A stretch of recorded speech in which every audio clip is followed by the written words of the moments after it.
দেখুন বন্ধুরা,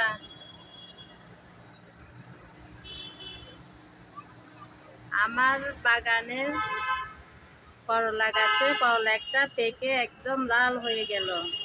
আমি আসলে এটা নিয়ে ফেলিনি, কারণ বিচি নেব তো, সেজন্য। বিচিগুলো একদম গাছ পাকা। এই গাছ পাকা বিচি রোপণ করলে গাছ ভালো হয়, সেই জন্য গাছের মধ্যে পাকিয়ে ফেললাম। খুব সুন্দর লাগতেছে, তাই না বন্ধুরা? তারপরে এদিকে আবার টমেটো পেকে আছে খুব সুন্দর করে। দেখুন বন্ধুরা, এদিকে আবার টমেটো পেকে গেল। দেখলাম, এর আগেও আমি ছিঁড়ে নিয়েছিলাম কিছুদিন আগে। এখানে আবার দেখি দুইটা পেকে আছে।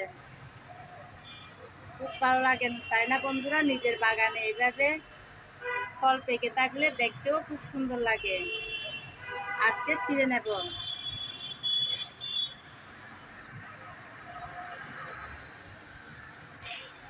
দেখুন বন্ধুরা, টমেটো একটা একদম পাখি খেয়ে ফেললো। এর আগে দুইটা আমি নিয়েছিলাম, এগুলো নেওয়া হয়নি, পাখি খেয়ে ফেলছে একটা।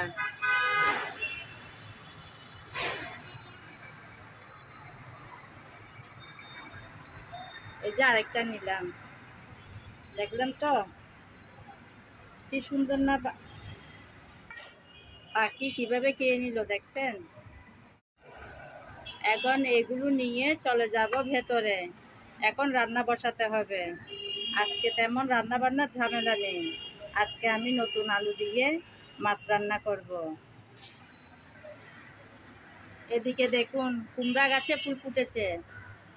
কি সুন্দর লাগে, তাই না বন্ধুরা? মরিচ গাছেও কিন্তু কয়েকটা মরিচ একদম পেকে লাল হয়ে আছে। একদম লাল হয়ে আছে মরিচগুলো পেকে। এগুলো আমি ভিতরের বিচিগুলো নেব বলে গাছে পাকিয়ে নিলাম।